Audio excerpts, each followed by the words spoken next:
Now we're moving into the late stage of rehab. We're going to be looking at muscle and joint strength around the wrist. We're going to be looking at strengthening the muscles around the wrist, so that's going to be looking at mainly the forearm muscles. We're also going to be targeting the biceps and triceps, as well as the chest and back. So first exercises we're going to be looking at are pull exercises. Due to the nature of the injury, as a boxer, being punching, because of that, it's a lot of force going into the wrist. We're not going to be focusing on push exercises first, because that will stress the wrist more. So first we're going to look at pull exercises, and the first exercise I'm going to get my client to do is a bent over barbell row. Okay?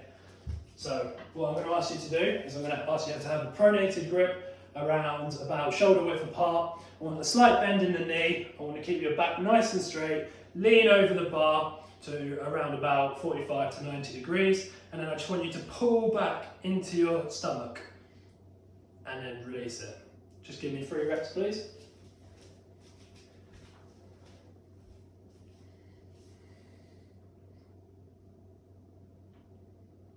Good. So we can also do this with a supinated grip, so our hands will be facing the ceiling in this position, and it will look like this, right in this position. So if you give that a try for me, please.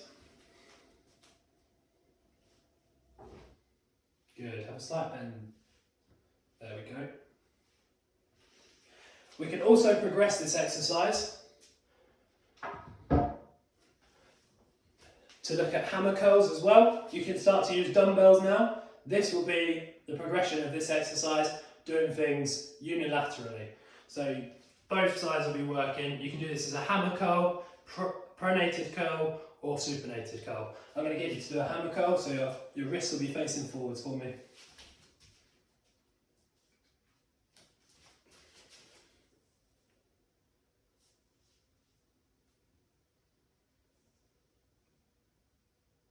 The next exercise we're going to look at is bicep curls. These are targeting your biceps and part of your forearm muscles as well. The reason we're doing this is because that's going to promote motor neural pathways, so it's going to help the connections between the bicep and the forearms and the wrist, and it's going to help with stability as well. So first, I'm going to begin with a barbell. What we're going to do, stand nice and tall, we're going to stretch our arms out, we're going to have a supinated grip, we're going to curl up just using our arms and back down like that. 3 reps for me, please.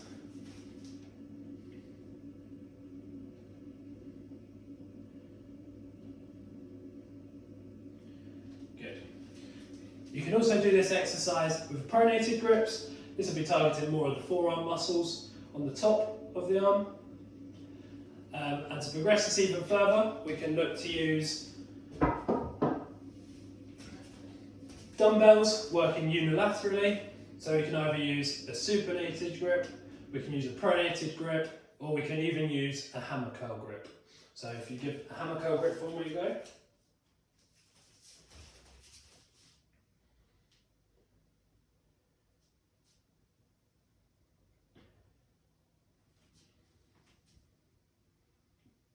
So the final exercise we're going to look for the pull section of the strength phase are forearm curls. So we've got 4 exercises that we looked at in the intermediate stage, which is wrist flexion, wrist extension, radial deviation, and ulnar deviation.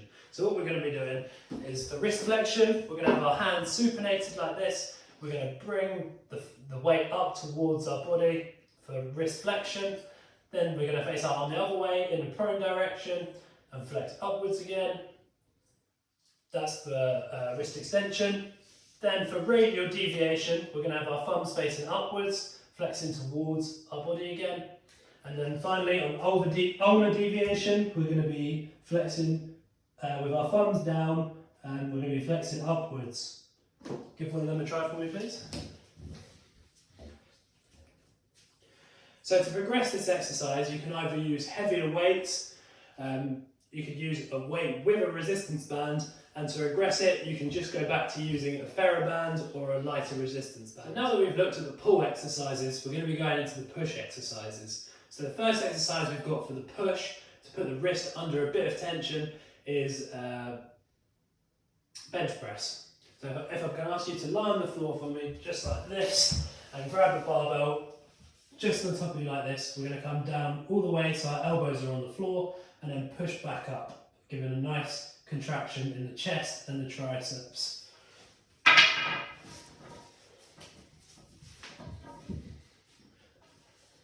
You can progress this exercise by doing it unilaterally with dumbbells, with either a pronated grip, supinated grip, or hammer curl grip again. And you can also regress this by using less weights. So next, moving on to the next exercise, we're going to be looking at shoulder press. So shoulder press, we're going to have the bar starting just above our chest. In this position, arms just wider than shoulder width apart, and you're going to press up. This is going to give a nice contraction in our shoulders, and it's going to be great pressing exercise for the wrists again. So if you give that a try for me, please. Progressions for this one, you can also do unilaterally again, using dumbbells. You can also increase the intensity of this by using a resistance band with the dumbbells, just giving an add an extra weight to it, or you can regress this by just using a resistance band, either bilaterally with both hands or unilaterally with one hand. For all of these exercises, for the push and the pull stage, we're going to be looking at around 2 to 3 sets of 5 to 8 reps. Other exercises you can do at this stage are either pull-ups or chin-ups. This would be depending on which grip you prefer, and you can also do dead hangs. To progress both of these exercises, you can either do both of them weighted, so you can add more weight, or to regress this, you can use a lat pull-down machine for the pull-ups, or for the dead hangs, you can just do it for less time. Dead hangs are a great exercises because it recruits more motor neurons in the forearms, creating more stability for the wrist. Other exercises that we can look at for lower body, just for conditioning while the client is injured, we can look at squats, we can look at lunges,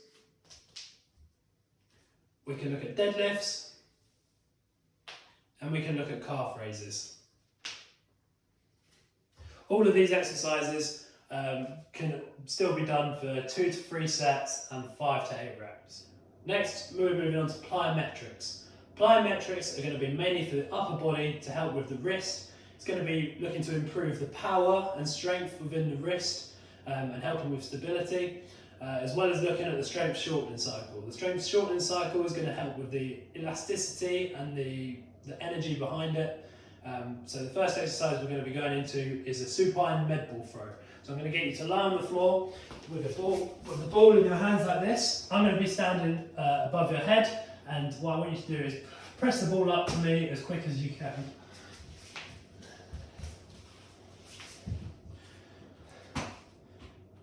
Just like so. To progress this exercise, what we can do is we can use one hand, so we can look at single arm presses unilaterally.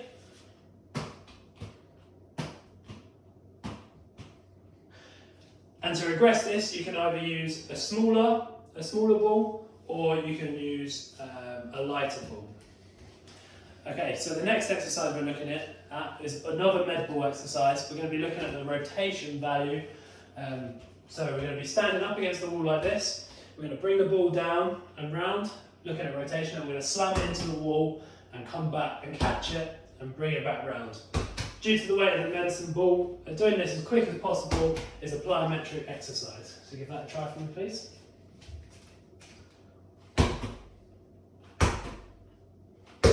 Good. To progress this, we can look at using either a heavier ball or increasing the distance. So if you can increase the distance for me, please.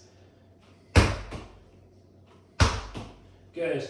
And to regress this, we can either do it straight like the supine med ball throws, but standing up, or we can look at just bringing it up to the side against the wall. The next plyometric exercise we're going to look at is a landmine press. So what I'm going to get you to do is I'm going to get you to kneel down with one leg on the ground. Whichever leg is up, you're going to be using the opposite hand, and as quick as you can, I want you to push the weight away from you. This pole is acting as a barbell, and you can add weight to it to progress, or I'll show you another way to progress in a minute. Give that a go for me, please. Good. Because we're doing this movement as quickly as possible, that is defined as a plyometric exercise. So to progress this even further, we're going to be adding a bit of rotation to it. So we can start on the side, like so, with a slight squat, and then we're going to bring it up, twisting our feet, and push forwards. That's going to be adding a rotational element, so we're going to be bringing it from in front of us to forwards facing. So both of our feet are facing. So if you give that a go for me, please. Good. To progress this exercise, you can go on your knees, facing forwards, and using both arms, but doing this as quickly as possible. Give that a go for me, please. Good. The next exercise we're going to look at for plyometrics are pogos. This is going to be specific to the lower body and will be helpful for boxing. It's going to be more of a counter movement pogo action. So first I'm going to get the client to step onto the box, and then I'm going to get him to step off of the box and start doing a few pogos and then hold back in the ready position. This is going to help the counter movement. The counter movement side is going to help with the strength shortening cycle, and the exercise should look like this. So if you give that a go for me, please. Good. Try not to be so loud on the floor.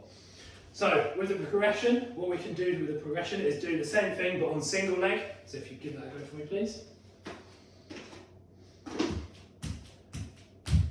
Good. And to regress this, what we can do is we can start to use pogos, but we can use it off of the back of the box. So we can start to jump off the box like so.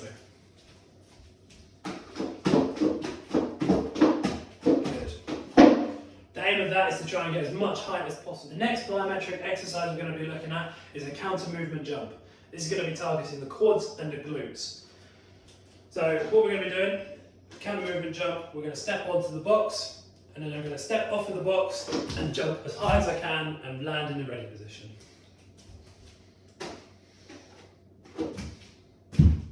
Good, nice and soft on those landings. To progress this further, we can use a medicine ball. And we do the same movement, we step off, we jump up, and when we land the second time, we're going to throw our arms back down towards the floor and smash the medicine ball into the floor. So it should look like this.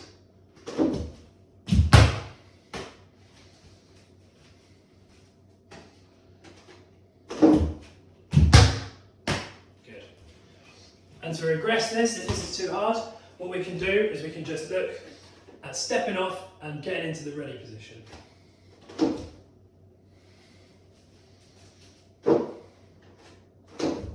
So before we move into the plyometric exercises, we're going to teach the client how to properly complete lower body plyometrics. Although a lot of the plyometrics will be used for upper body, we need to know how to land and how to properly activate during plyometrics. So the first thing I'm going to ask you to do is I'm going to ask you to have a slight bend in your knees. To start with, arms behind your back. I'm going to ask you to reach up with your arms, go onto your tiptoes, and then bring your arms forcefully back and land in a half squat like this. Good. To progress this further, what we're going to do is do it on single leg.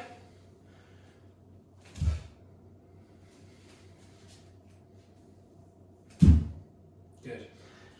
Once the client's happy doing that on both legs, what we can do is we can go into a jump. So we can start at the bottom, we can jump up as high as we can and land back in that position, really softly. Good. And again, you can do this on single leg.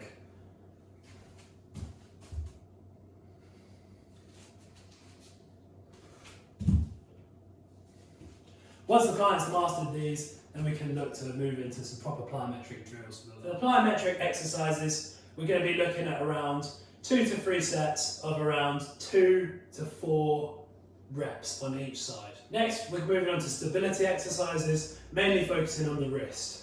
So the first exercise we're going to do is we're going to be looking at a plank, but we're going to be doing it on a med ball instead. So the med ball plank will look like this, arms extended, nice flat back, keeping the core engaged, just like so.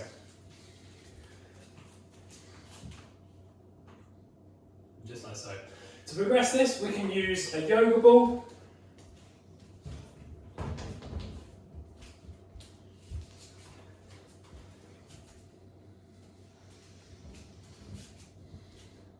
Good. Try and bring your bum down a little bit for me. Good. As you can see, this is a lot harder. And to regress this, we can use an unstable surface such as a Bosu ball.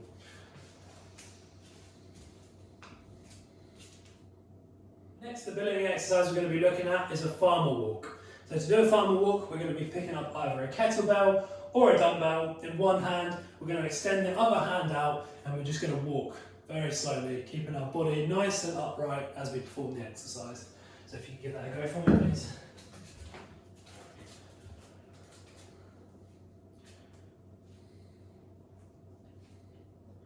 Good. To progress this exercise, what you can do is you can bring your knees up while performing the exercise. That creates a bit more imbalance and makes it a bit harder to stabilise. Give that a try for me, please.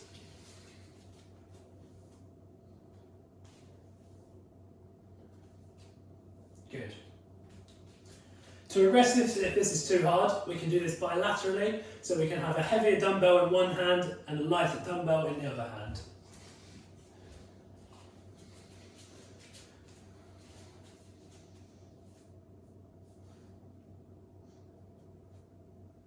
The next stability exercise we're looking at is lunges. So to perform the lunging exercise, we're going to do this off balance with a dumbbell. So whichever leg we bring forward, I'm going to bring the right one forwards so the weight is in my left hand. And we're just going to lunge, keeping the body nice and upright. You can keep the arm out if it helps as well, and you can perform the exercise that way.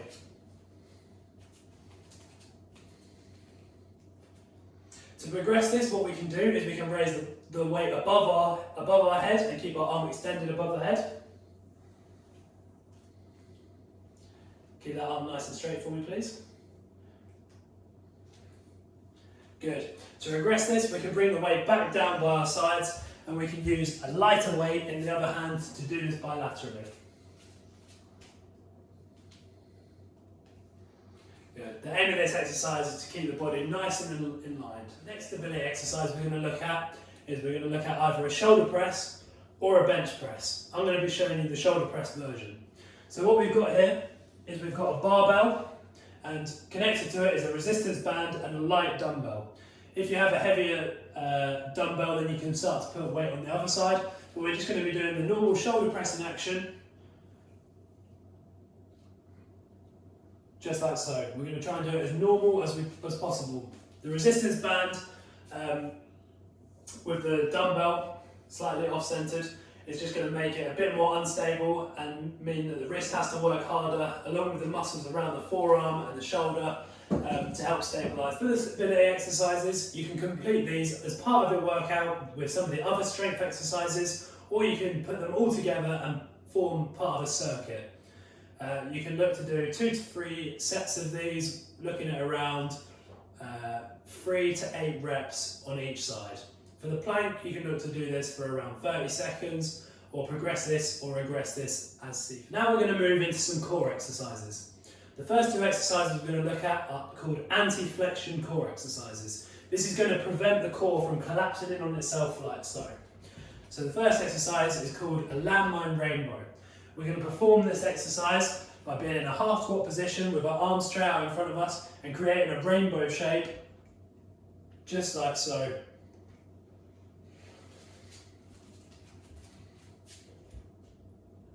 Good. To progress this, what we can do is we can add a resistance band, or we can add some more weight. So we can put the resistance band around the barbell, and I'm going to ask the client to step into this resistance band with their legs slightly spread apart like so, and then do the same action. Good.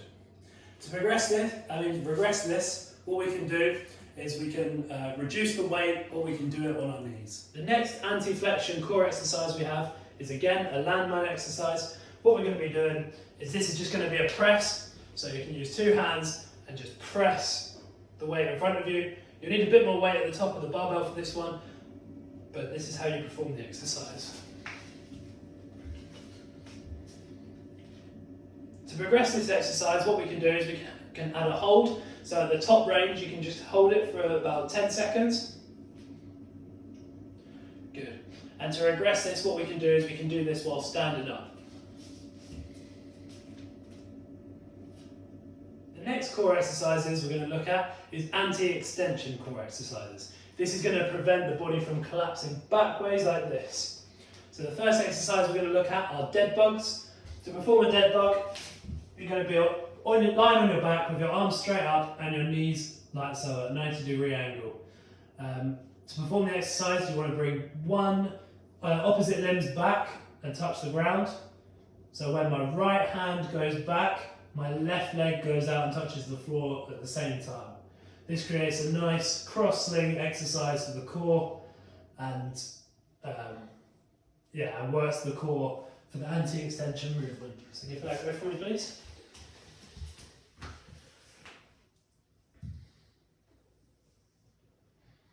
To progress this exercise, what we can do is we can add a resistance band.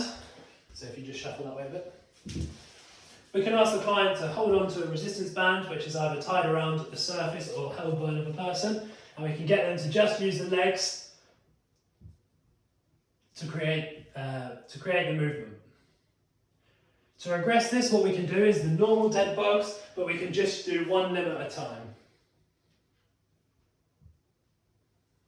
Just like so. The next exercise we're going to look at for anti-extension are ball roll-ups on a yoga ball. So I'm going to get the client to get into almost like a plank position on the yoga ball like this, and we're going to ask them to push the arms out so it creates instability. For these exercises, we're going to look at keeping a nice flat line around the body. Try not to let our core collapse in on itself. To progress this, what we can do is we can add a hold at the end range. So we can ask them to hold that for about 5 seconds. And to regress this, we can let them go on their knees and perform the same exercise. The next exercises we're going to look at are anti-side flexion. So we're going to be making sure the core doesn't collapse under like this. So the first exercise we're going to look at is called a suitcase carry. So I'm going to get the client to stand on the resistance band quite close to the end. I'm going to ask them to almost get into a deadlift position and stand up, keeping everything nice and straight. We don't want to see any tilting to the side like that. We want to stay nice and straight, chest up, head up, and hold that position. Give that a try for me, please. So to progress this from the resistance band, we can use a barbell.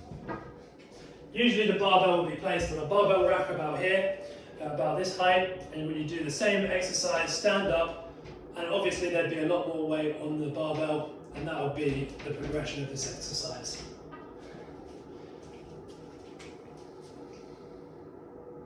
To regress this exercise, what we can do is we can add a little bit of weight to the other side, but still have it unbalanced. So we can go back to the resistance band, and we can hold a light dumbbell in the other hand.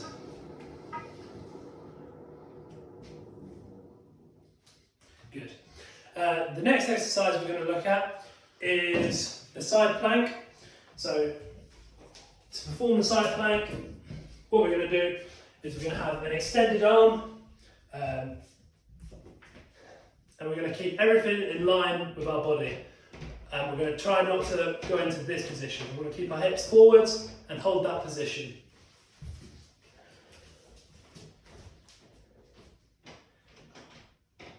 Good. Try and bring your hips up a little bit. There you go. To progress this exercise, what we can do is we can ask the client to go onto their elbow. Good. And to regress this exercise, what we can do is just let the client go on from their knees instead of their feet. Just on one knee, so you can bring the other knee on top. There you go. Bring your hips forward. Good. There we go. Last set of core exercises we're going to look at is anti-rotation. So we're going to try and stop the core from rotating side to side. So the first exercise we're going to do requires a resistance band, and it's called a resistance band hold. So what I'm going to do is, if you just hold onto that for me, what I'm going to get the client to do is have a bit of resistance on the resistance band and just push out in front of them. And they're going to try and resist collapsing back to the side and rotating. If you give that a try for me.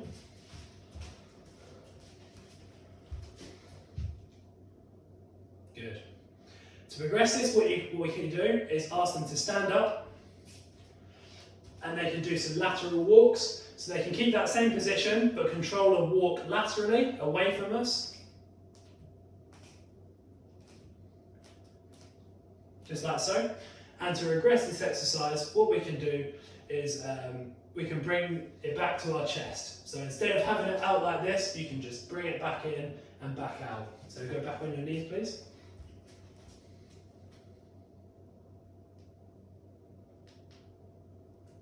Good. The next exercise is quite similar. It's going to be a resistance band snap. So it's going to be a similar exercise, but what we're going to do this time is we're going to ask the client to start in the rotation position and bring it out to straight in front of them. So if you hold on to that for me. So we're going to start in the rotation position. We're going to keep our hips facing forwards, and we're going to snap it so it's in front of us like so, and hold that for about 10 seconds.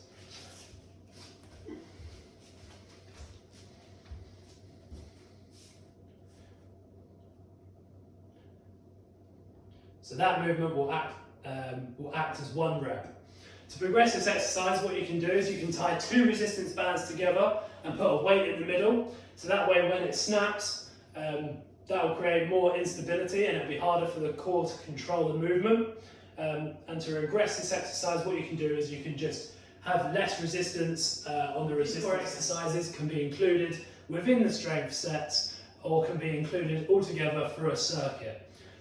Adding at least one from each of the different categories of core exercises will help to create a stronger core and help with the stability of the body. It's recommended that the core exercises are between around 4 to 8 reps. So that was the strength phase. For a test to progress, to see if the athlete is ready to move forward to the pre-discharge phase, where we get into more sport-specific stuff, what we can look to do is we can either use a hand dynamometer, where it tests your forearm strength or wrist strength and hand strength.